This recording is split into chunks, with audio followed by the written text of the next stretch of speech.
ابھی صرف خالی دامن نہیں ہے بلکہ اب معاملہ مائنس میں جانا شروع ہوا. اس کا برائی اس کی طرف آئی, اس کے گناہ کا عذاب آیا.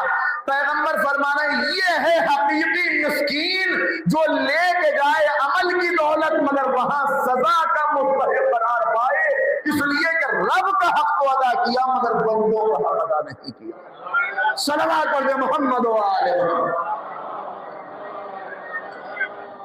اب گفتگو بہت خوش بھی نہ ہو جائے اس لیے ایک جملہ اور کہہ دوں تاکہ آپ ذرا مسکرا بھی جائیں اور ذرا دل میں یہ بات محفوظ بھی ہو جائے.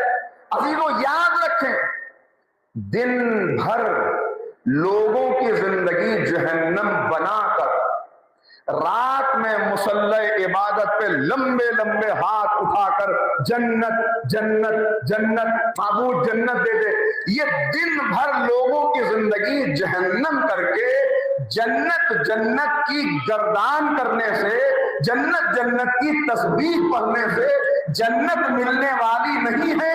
آپ لوگوں کی زندگی جنت بناتے چلے جائیے, اللہ آپ کی زندگی جنت بناتا چلا جائے.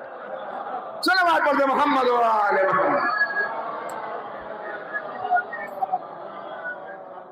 لہذا کہا بندوں کے حقوق, اور ان بندوں کے حقوق میں سب سے پہلے تمہارے اپنے گھر والوں کے حقوق, اپنے گھر والوں کے حقوق. یہ ہم عام طور پر ظاہر پرست ہیں, مجلسی تبسم ہے, مجلسی تعریفیں چاہیے نا اوروں سے. لہذا اکثر یہ ہوتا ہے کہ باہر والوں کے حقوق تو کسی حد تک ادا ہو جاتے ہیں مگر گھر والے محروم رہ جاتے ہیں.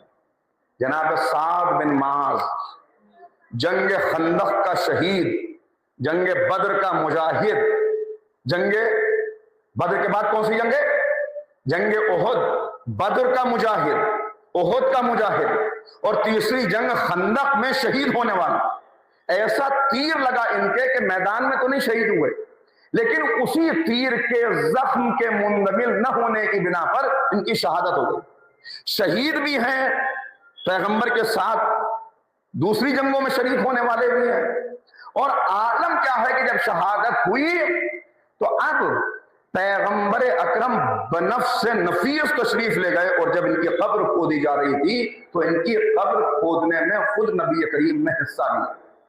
جب ذرا غور کریں کہ جس کی قبر کھودنے میں رحمت للعالمین حصہ لے, کیا اس کی شان ہوگی. ابو سعید خدری پیغمبر کے صحابی ہیں, وہ کہتے ہیں میں بھی ان کے قبر کھودنے والوں میں شامل تھا.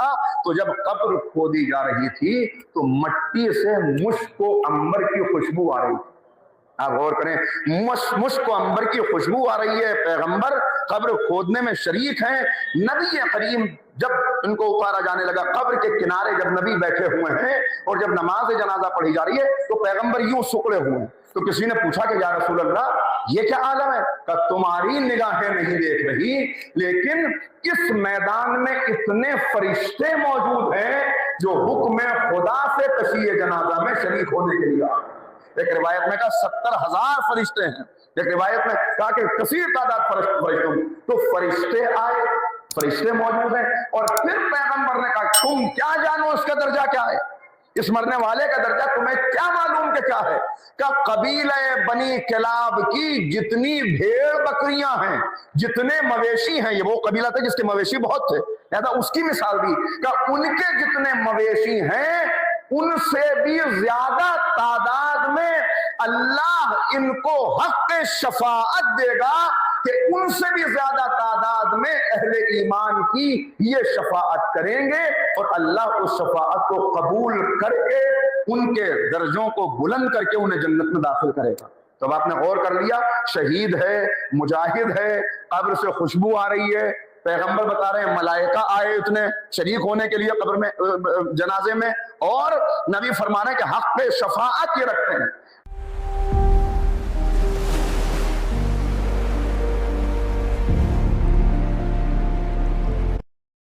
جب قبر میں اتارا گیا, قبر مٹی برابر ہوئی تو ماں آئی قبر پر, اور اب جب یہ ساری باتیں سنی تو اب ماں کے دل کی کیفیت کیا ہوگی, کتنی خوشی کا عالم ہوگا. ایک مرتبہ ماں نے کہا میرے بیٹے تجھے جنت مبارک ہو, میرے بیٹے تجھے اعلیٰ درجات مبارک ہو.